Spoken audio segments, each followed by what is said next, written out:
നമസ്കാരം. എല്ലാവർക്കും ഷാ വിഷൻ്റെയും മൊയ്തീൻ ഷായുടെയും അഭിനന്ദനങ്ങളും ആശംസിക്കുന്നു. ബഹുമാന്യ പ്രഗത്ഭരായ MT വാസുദേവൻ നായർ ഉൾപ്പെടെ നമ്മുടെ മുൻ പ്രൈം മിനിസ്റ്റർ മൻമോഹൻ സിംഗ് ഉൾപ്പെടെ രണ്ട് വ്യക്തിത്വങ്ങളുടെ ജീവിതം ഈ ഭൂമിയിൽ നിന്ന് വിടവാങ്ങി, ജീവൻ വിടവാങ്ങി. അവർക്കെല്ലാവർക്കും ഒരിക്കൽ കൂടി ആത്മാർത്ഥമായ അനുശോചനം രേഖപ്പെടുത്തിക്കൊണ്ട് തുടങ്ങാം. MT കുറിച്ചുള്ള അഭിപ്രായങ്ങൾ പുറത്തു വരുന്നുണ്ട്. അതൊന്നും ഞാനിപ്പോൾ ഈ സന്ദർഭത്തിൽ പറയുന്നില്ല, അതൊക്കെ പിന്നീട് സംസാരിക്കും.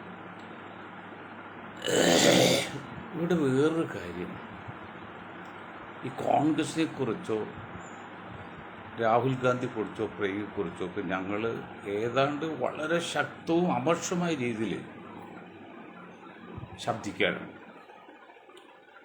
അതെന്താ വെച്ചാൽ ഞങ്ങൾ പറയുന്നതാണ്, പഠിക്കുന്ന കുട്ടി അധ്യാപകൻ തല്ലും, അതിനർത്ഥം അധ്യാപകന് കുട്ടിയോട് സ്നേഹമില്ലെന്നല്ല, കുട്ടി കൂടുതൽ നന്നാകാൻ വേണ്ടിയാണ്. അപ്പോൾ കോൺഗ്രസ് നശിക്കാതിരിക്കാൻ വേണ്ടിയാണ് ഞങ്ങൾ പറയുന്നത്, അല്ല അവരോടുള്ള വ്യക്തിപരമായിക്കോ കുടുംബപരമായിക്കോ ഒന്നുമല്ല.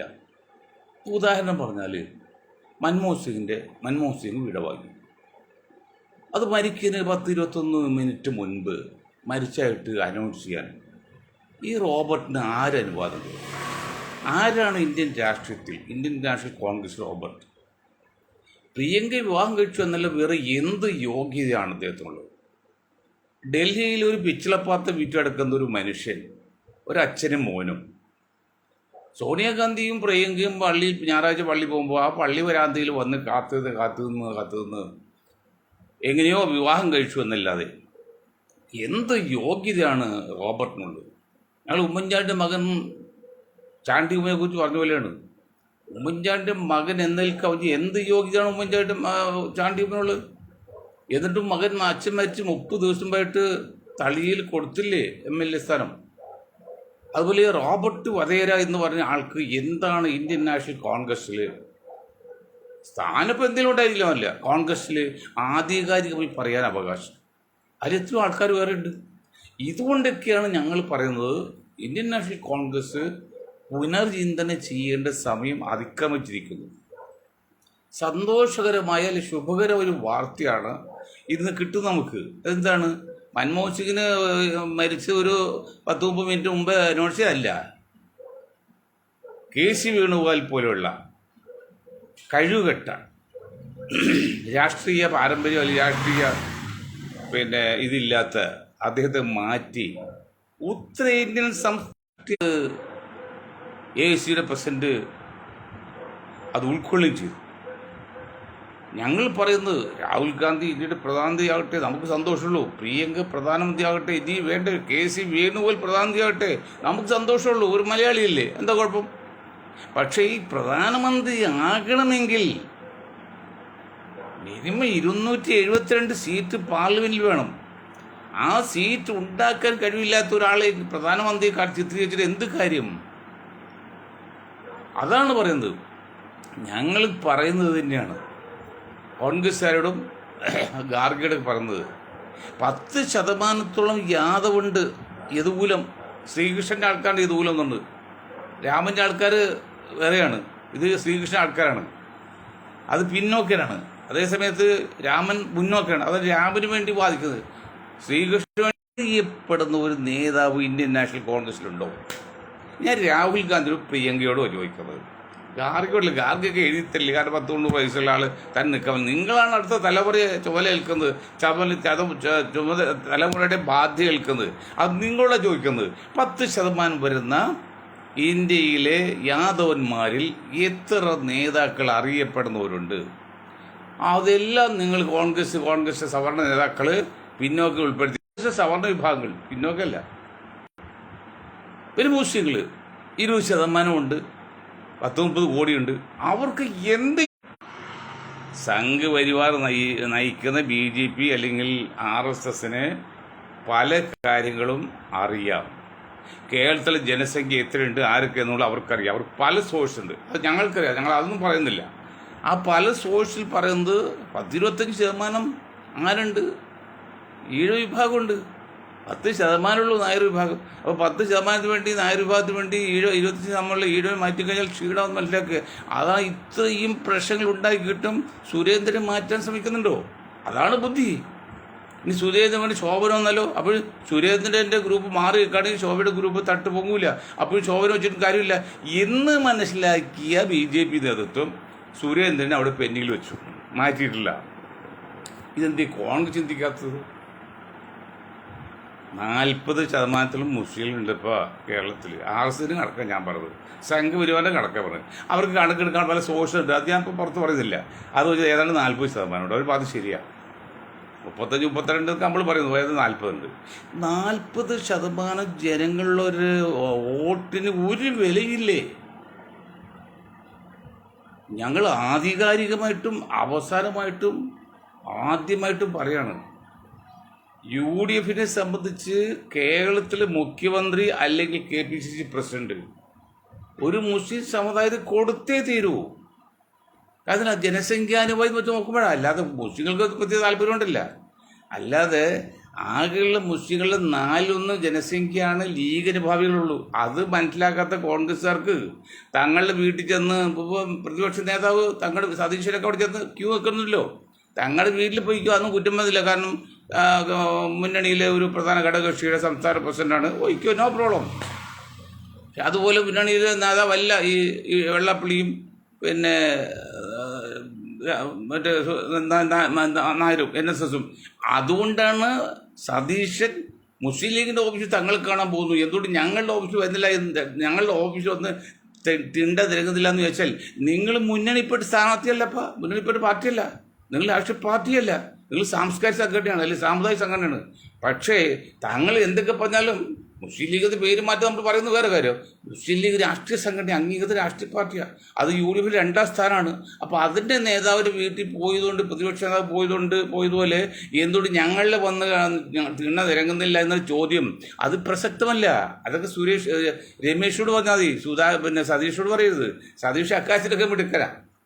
അപ്പം പറഞ്ഞു വരുന്നത്, മുസ്ലിം സമുദായത്തിൽ 4/1 മാത്രം ലീഗ് അനുഭാവികൾ, ബാക്കി 3 ഭാഗവും UDFിലാണ്. അതിൽ 10% കമ്മ്യൂണിസ്റ്റ് അനുഭാവികളായി. അതിപ്പോൾ മാറി കുറഞ്ഞു, ഇപ്പോൾ 5% താഴെയുള്ളൂ. വെറും കേവലം മുസ്ലിം ജനസംഖ്യയിലെ 5% താഴെയാണ് ഇന്ന് മാർക്സിസ്റ്റ് പാർട്ടി അനുഭാവികളുള്ളത്. എന്ന് പറഞ്ഞാൽ 5% കഴിച്ചാൽ ബാക്കി 95%. ഇത് 1,10,00,000 15 ലക്ഷം ഉള്ളതിൽ ഒരു 1,12 ഒരു 1,15 കോടി ഉള്ളതിൽ വെറും വളരെ ആകെ കൂടി 5 ലക്ഷം പേര് അല്ലെങ്കിൽ 6 ലക്ഷം പേരുള്ളൂ. ബാക്കിയെല്ലാം UDFിന് വോട്ട് ചെയ്യുന്നവരാണ്. ഇവരെല്ലാം ബ്ലോക്കായിട്ട് UDF വോട്ട് ചെയ്തിട്ട് വരുന്ന ആ ഗതികളിലെത്തിച്ചു ഇന്ത്യൻ രാഷ്ട്രീയം. അങ്ങനെ ചെയ്യുമ്പോഴേ അവർക്ക് നിങ്ങൾ മാന്യമായ അംഗീകാരം കൊടുത്തില്ലെങ്കിൽ അവർ വോട്ട് പാഴാകുകയോ അല്ലെങ്കിൽ പാഴാക്കുകയോ അതല്ലെങ്കിൽ മറച്ചു പോവുകയോ ചെയ്യും. ഇത് പറയാൻ ഒരൊറ്റ മുസ്ലിം നേതാക്കൾക്കും കോൺഗ്രസ് നേതാക്കൾക്കും ഇപ്പോൾ ശക്തിയില്ല, പറയില്ല. അവർക്ക് എങ്കിലും മന്ത്രിയാണ് MLA ആണെന്നുള്ളൂ, അല്ലാതെ സമുദായത്തെ കാര്യം നോക്കാറില്ല. ഇപ്പോൾ സമുദായത്തെ പേരിൽ വന്ന് ഞങ്ങളാണല്ലോ നമ്മുടെ ഷാഫി പറമ്പിലേ. നാണമില്ലേ ഷാഫി പറമ്പിലൊക്കെ? നിങ്ങൾ ഈ സമുദായത്തിൻ്റെ പേരിൽ കോട്ടയിൽ കിട്ടിയല്ലേ MP സ്ഥാനമൊക്കെ, നിങ്ങൾ അവിടെ സത്യപ്രതിജ്ഞ ചെയ്തപ്പോഴേ നിങ്ങൾ ദൃഢപ്രതിജ്ഞ ചെയ്തില്ലേ? ഞങ്ങൾ വ്യക്തമായിട്ട് പറയണത് അതൊക്കെ ഒരു ശുഭലക്ഷണമല്ല. എന്താണ് പിന്നെ ദൃഢപ്രതിജ്ഞ യുക്തിവാദികളുമല്ല, നിരീശ്വരവാദികളാണ്. ഇവിടെ മുസ്ലിം സമുദായത്തെ കോട്ടയിൽ ഡൽഹി പാർലയിൽ പോയിട്ട് നിങ്ങളുടെ പിന്നെ ദൃഢപ്രതിജ്ഞ ചെയ്തപ്പോഴും നിങ്ങൾ നിരീശ്വരവാദിയായിട്ട് ചെയ്തപ്പോഴും നിങ്ങൾക്ക് എങ്ങനെ നമ്പാൻ പറ്റും?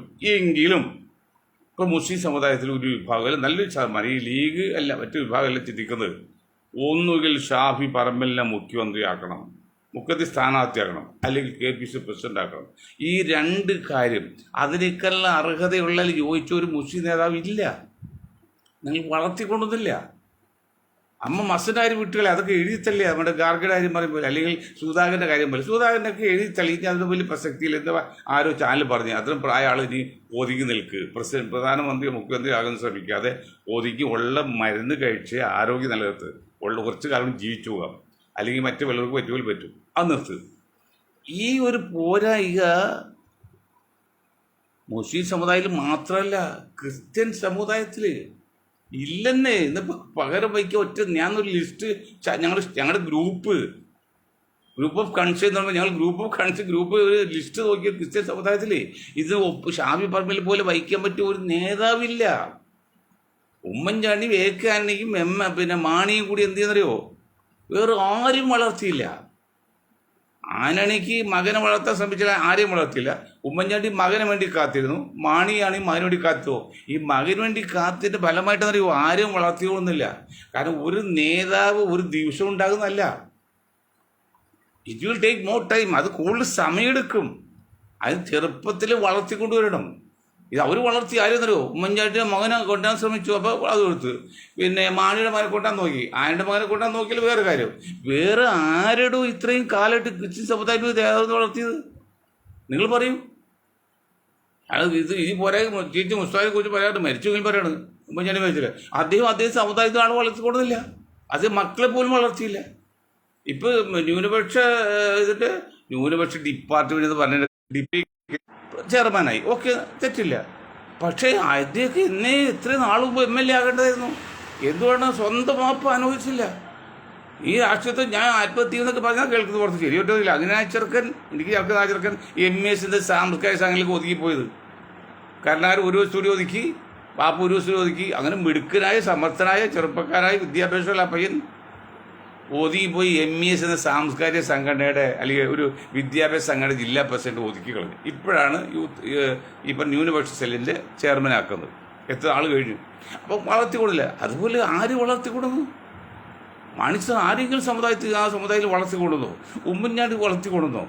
ഇപ്പം ഞങ്ങൾ നോക്കുമ്പോൾ ഏതാണ് ഒരു അല്പമൊക്കെ പക്വതയുള്ള ഒരു 60% ക്വാളിറ്റിയുള്ള ഒരു നേതാവ് ഇന്ന് ക്രിസ്ത്യൻ സമുദായത്തിൽ കേരളത്തിൽ കോൺഗ്രസ് ഇല്ല. മറ്റു പാർട്ടിക്കാരെ ഇപ്പം ഞാൻ പറയുന്നില്ല. എങ്കിലും ഉള്ളതിൽ ഭേദം എന്ന നിലയിൽ 1-2 പേർക്ക് മെയിൻ സ്ഥാനം കൊടുക്കണമെന്ന്. ഇനി ഒരു കാര്യം കൂടി പറയാം, കണക്കുകൾ. ഞാൻ ബേസിക്കലി അധ്യാപകൻ മാത്രം കണക്ക് അധ്യാപകൻ കൂടിയാണ്. അവർ കണക്ക് പറയുന്നത്, കണക്ക് തെറ്റില്ലല്ലോ. ഇപ്പോൾ ആകെയുള്ള ജനസംഖ്യയിൽ സംഘപരിവാർ പറഞ്ഞാൽ 10% നായർ വിഭാഗമുള്ളത്. അതിൽ ഏതാണ്ട് 50% സംഘപരിവാർ അല്ലെങ്കിൽ BJPക്ക് അനുകൂലമായി നിൽക്കുകയാണ്. അങ്ങനെ വന്നത്. ബാക്കിയുള്ള 50% 2% കോൺഗ്രസും കമ്മ്യൂണിസ്റ്റും വരുന്നത്.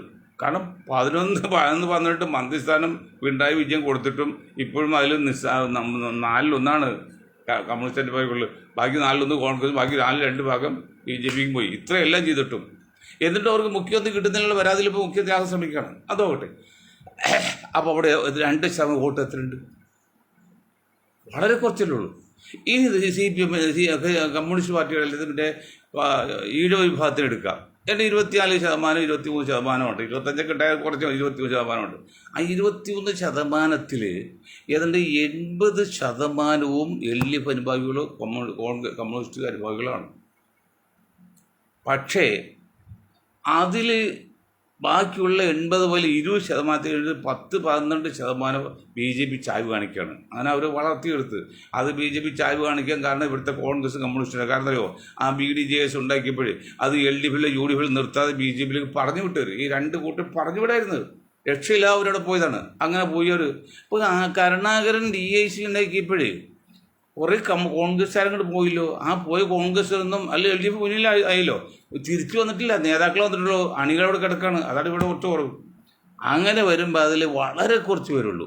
എന്നിട്ടും നിങ്ങൾ ഈ 2.5% വോട്ടുള്ള നായർ തന്നെ വേണം മുഖ്യമന്ത്രിയായിട്ടെന്ന് പറയുമ്പോഴേ വെള്ളാപ്പള്ളി നടേശന് ആകാം. കാരണം അതിൻ്റെ പേരിൽ കോൺഗ്രസ് ഭരണം പോയാൽ LDFന് അനുകൂലമാണ്. മറ്റേ നായർക്ക് പറയാം, കിട്ടുകയാണെങ്കിൽ ഒരു ലോട്ടറിയാണ്. കിട്ടിയാൽ പോയാലൊരു വാക്ക്, കിട്ടിയാൽ ആന എന്ന് പറയുമ്പോൾ കിട്ടുകയാണെങ്കിൽ പുള്ളിയുടെ ആളെന്ന് പറയാമല്ലോ. പക്ഷേ അത് ഏതുപോലെ എന്നറിയോ, ഈ PSCയിൽ ജോലി വാങ്ങിച്ചു കൊടുക്കുക ചില ഏജൻറ്റുമാർ കാശ് വാങ്ങിക്കും. ഒരു 100 പേരിൽ കാശ് വാങ്ങിച്ചിരിക്കുക. അതിൽ 10 പേര് ഓട്ടോമാറ്റിക്കായി റാങ്ക് ലിസ്റ്റ് വരും. ആ റാങ്ക് ലിസ്റ്റൊക്കെ അവർ കണ്ടുപിടിക്കുന്ന സംവിധാനമുണ്ട്. കാരണം അവിടെ ഏജൻറ്റുമാരൊക്കെ ആകുമ്പോൾ അവർക്ക് അറിയാമല്ലോ. എന്നിട്ട് അവർ കാശ് വാങ്ങിച്ചിട്ടുണ്ട്. എന്നിട്ട് അവർ കണ്ടുപിടിച്ചിട്ട് നിങ്ങൾക്ക് ചാൻസ് കിട്ടിയെന്ന് പറയും. ആ കാശ് അവരെടുക്കും. ബാക്കി 10 പേര് ബാക്കി എത്ര പേരുണ്ട്? 100 പേര് 90 കാശ് തിരിച്ചു കൊടുക്കും. അപ്പോൾ തന്നെ ഈ 10 കാശ് 5 ലക്ഷം വാങ്ങിക്കുകയാണെങ്കിൽ 50 ലക്ഷം അത് കിട്ടിയില്ലേ? ഇത് കൊല്ലത്ത് എത്ര പ്രാവശ്യം ഇൻ്റർവ്യൂ ചെയ്ത് നടക്കുന്നുണ്ട്. അതുപോലെയാണ് കിട്ടിയാൽ ഒരു പോയാൽ വാക്ക് കിട്ടിയ ആനന്ദ മുമ്പിൽ മറ്റേ NSS നേതാവിന് അങ്ങനെ കാര്യം പറഞ്ഞ് എന്തെങ്കിലും കാരണം വെച്ചാൽ മുഖ്യമന്ത്രിയായിട്ട് രമേശ് വരികയാണെങ്കിൽ വരാനുള്ള സാധ്യത 99% അത് വേറെ കാര്യം. വരികയാണെങ്കിൽ പറയാലേ ഞങ്ങൾ വജ്ര കിട്ടിയത് അഭിമാനം കൊണ്ട് പറയാം, ആളാകാം. പിന്നെ മുഖ്യമന്ത്രി അവർ കാലിൽ ഓട്ടി മാറുമോ? അപ്പം അങ്ങനെയൊക്കെയാണ് സാധ്യത എന്നിരിക്കെ കേരളത്തിൽ UDF ചെയ്യേണ്ടത് ഇത് കോൺഗ്രസിൽപ്പെട്ട ഒരു മുസ്ലിം നേതാക്കളും ചോദിക്കില്ല, ലീഗും ചോദിക്കില്ല. ലീഗിനൊന്നും ധൈര്യമില്ല, നട്ടിലില്ലല്ലോ, ആർക്കും അത് ചോദിക്കുന്നില്ല. അവർക്കതെല്ലാം മുസ്ലിം സമുദായത്തെ പറ്റില്ലെന്ന് പറയണം. ഇനി നിങ്ങൾ കൊടുക്കുകയാണെങ്കിൽ ജനസംഖ്യയ്ക്ക് ആനുപാതികമായിട്ട് എല്ലാ മേഖലയിലും അവസരം കൊടുക്കണം. എല്ലാ മേഖലയിലും എല്ലാവർക്കും, എല്ലാ സമുദായങ്ങൾക്കും, ഒരു സമുദായം മാത്രമല്ല. അങ്ങനെ വരുമ്പോൾ അവിടെയാണ് ഈ ഞെളിയിലും പിരിയുന്നത്. ജനസംഖ്യാനുപാതിക സംവരണം, തെരഞ്ഞെടുപ്പ്, പഠനം, തൊഴിൽ എന്നീ പൊതു സ്വകാര്യ മേഖലകളിൽ വേണമെന്ന് മൊയ്തീൻ ഷായും ഗ്രൂപ്പും വോയിസ് ഓഫ് ജസ്റ്റിസിൻ്റെ പേരിലും അതിശേഷം ജനതാദൾ നാഷണലിസ്റ്റ് പാർട്ടിയുടെ പേരിലും പറയുമ്പോഴേ ചെറുക്കി കുറുക്കിക്കൊള്ളും. അതാണ് ഞങ്ങളുടെ ഫ്ലെക്സുകൾക്ക് കാണാതെ 1000 മുടക്കുള്ള ഒരു ഫ്ലെക്സ്, അതുപോലെ ഫ്ലെക്സുകൾ കാണാതെ പോവാണ്. കാരണം ഞങ്ങൾ പറയുന്ന പോയിന്റ് ഒരു കൊച്ചു കാര്യമല്ല. കുളം താഴ്വ് കുറ്റി തന്നെ പറഞ്ഞോളൂ. കുളം കുറ്റി ഞങ്ങൾ താഴ്ത്താറില്ല. ഇവിടെ പല സമുദായ സംഘടനകളും പല വർഗീയ സംഘടനകളൊക്കെയുള്ള കുറ്റി പറിക്കാൻ നോക്കുകയാണ്. അപ്പോൾ ആൾക്കറിയും ഞങ്ങൾ കുറ്റി പറിക്കാനും പോകുന്നില്ല, കുളം താഴ്ത്തും, കുളം താഴ്ത്ത് കുറ്റി തന്നെ പറഞ്ഞോളൂ. അത് ബുദ്ധിയുള്ളവർക്ക് മനസ്സിലാകുന്നുണ്ട്. സമുദായത്തിലെ മണ്ടന്മാർക്ക് ഇപ്പോഴും മനസ്സിലാവില്ലേ. തലസ്ഥാനം മാറ്റണം എന്ന് പറഞ്ഞു കഴിഞ്ഞപ്പോഴേ ഇന്നൊരു വീട്ടി എടുത്ത് ചെന്ന് സംസാരിച്ചപ്പോൾ ആ വീട്ടി പച്ചറിയോ ഒരു കാക്കായാണ്, ഒരു കച്ചവടക്കാരാണ്. അതിപ്പോൾ ആവശ്യമില്ല. ആ വീട്ടിക്ക് എന്തറിയാത്? കാരണം സ്വാതന്ത്ര്യ സമരത്തിന് വേണ്ടി സമരം ചെയ്ത് കിട്ടുമെന്ന് ചോദിച്ചാൽ ചെയ്ത് കിട്ടിയിട്ട് ഇപ്പോൾ 100 വർഷം കഴിഞ്ഞില്ലേ. 200 കൊല്ലം സമരം നടത്തിയാണ് കിട്ടിയത്. 2 നൂറ്റാണ്ട്, 1 നൂറ്റാണ്ടല്ല. ഇത് മൊയ്തീൻ ഷാ തലസ്ഥാനം മാറ്റാൻ വേണ്ടി മൊയ്തീൻ ഷായുടെ ഗ്രൂപ്പ് ഇങ്ങനെ ചെറിയ ഗ്രൂപ്പാണ് പത്താമത്. അത് ഇങ്ങനെ ബോധവൽക്കം ചെയ്തുകൊണ്ടിരിക്കുകയാണ്. ആ ബോധവൽക്കം ചെയ്യുന്നതിൻ്റെ ഭാഗമായിട്ട് കോർണർ മീറ്റിങ്ങുകൾ, ജില്ലാ സമ്മേളനങ്ങൾ, സംസ്ഥാന സമ്മേളനങ്ങൾ എല്ലാം നടത്തിക്കൊണ്ടിരിക്കുകയാണ്. അതുകൂടാതെ വീടാതിനും കൂടെ ബോധവൽക്കം ഇത് ഗുണമെന്നായിട്ട് പറയാണ്. അങ്ങനെ പാടിയിട്ട് വളരുമ്പോഴേ ഇന്നൊരു വിധി അവൻ പറയാണ് അതൊന്നിപ്പോൾ ഷാ ആവശ്യമില്ല, അതൊക്കെ മാറ്റണം, അവിടെ കിടന്നു പോയതായി. ഞാൻ വിട്ടുകളി അവനെ വിഡ്ഢികൾ കൊണ്ടുപോകലല്ല. ഞങ്ങൾക്ക് വിഡ്ഢികൾ കണ്ടുകൊണ്ടല്ല ഞങ്ങൾ ചെയ്തത്, ബുദ്ധിമാന്മാരെ കണ്ടുകൊണ്ടാണ്. അത് ഇപ്പോഴത്തെ 100 കണക്ക് ബുദ്ധിമാന്മാരായിട്ട് അവർ സപ്പോർട്ട് ചെയ്യുന്നുണ്ട്, അത് വേറെ കാര്യം.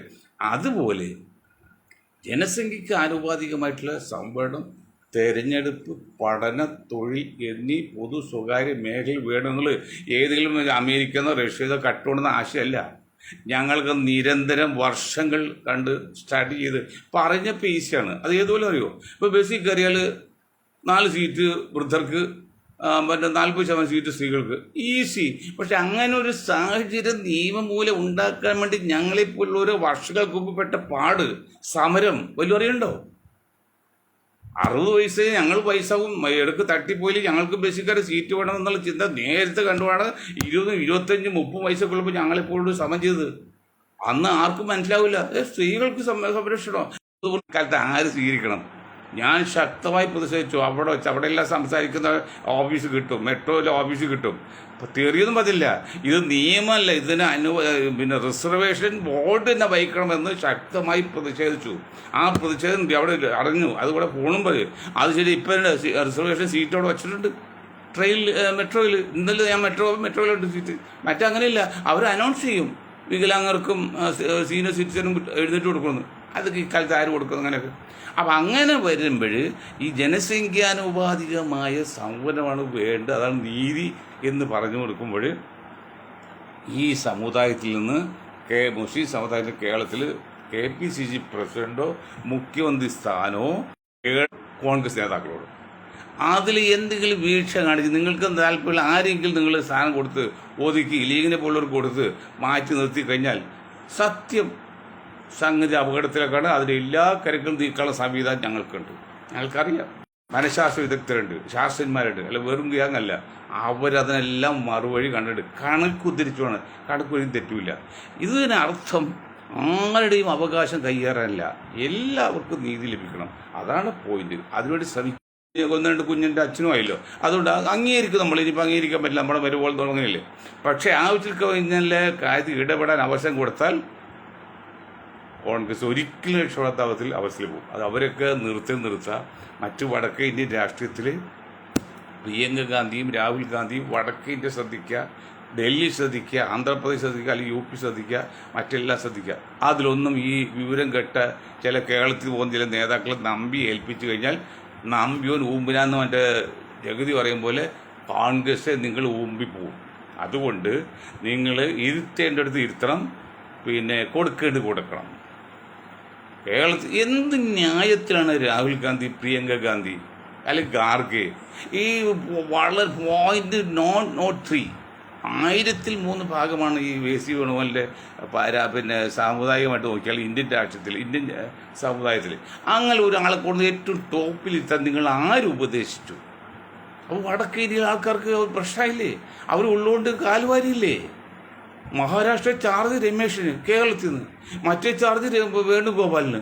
ആര് ജനസംഖ്യയിൽ ടോട്ടൽ 0.003 1003 1%, 0.1%, 1003% ഉള്ളൂ.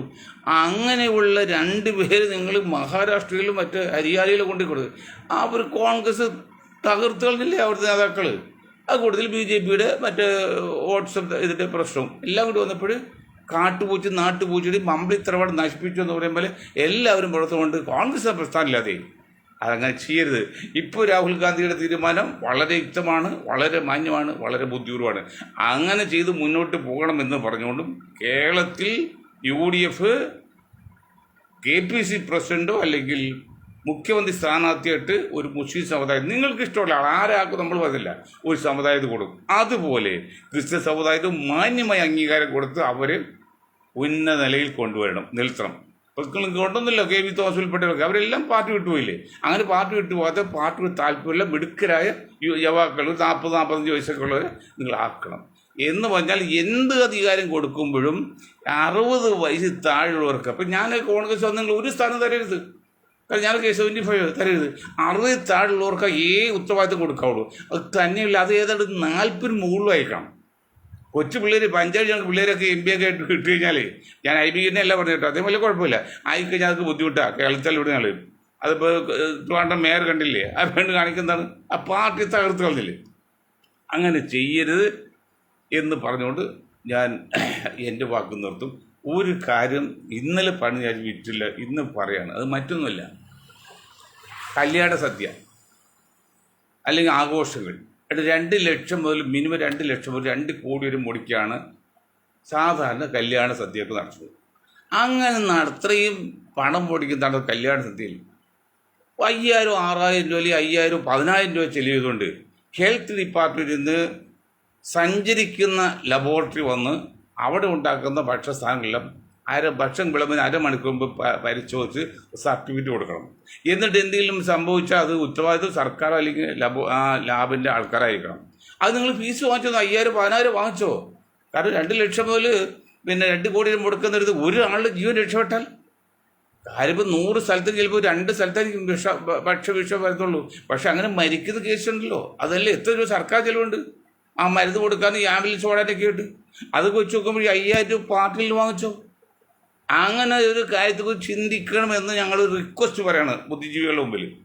അത് നിങ്ങൾ ചിന്തിക്കണമെന്ന് പറഞ്ഞുകൊണ്ട് ഞാൻ ഒരിക്കലും പറയാണ്, കല്യാണ സദ്യക്കൊക്കെ ഭക്ഷണം ശരിയാക്കുമ്പോൾ വിളമ്പുന്നതിന്, അതായത് സർവീസ് ചെയ്യുന്നതിന് മുമ്പിട്ട് അരമണിക്കൂർ മുമ്പ് വന്ന് ലാബ് വന്ന് ടെസ്റ്റ് ചെയ്ത് ഓക്കെ കൊടുക്കണം, എന്നിട്ട് വിതരണം ചെയ്യാവുള്ളൂ. അതിനുള്ള ചിലവ് 5000, 10000 അതൊക്കെ തീരുമാനിച്ചോ, എത്ര വേണം തീരുമാനിച്ച് ചെയ്യണമെന്ന് ഒരു റിക്വസ്റ്റാണ് ബുദ്ധിജീവികളുടെ മുമ്പിൽ പറഞ്ഞുകൊണ്ട് ഞാൻ എൻ്റെ വാക്കുകൾ നിർത്താൻ നിങ്ങൾക്ക് ഒരായി നന്ദി. ജയ് ഹിന്ദ്.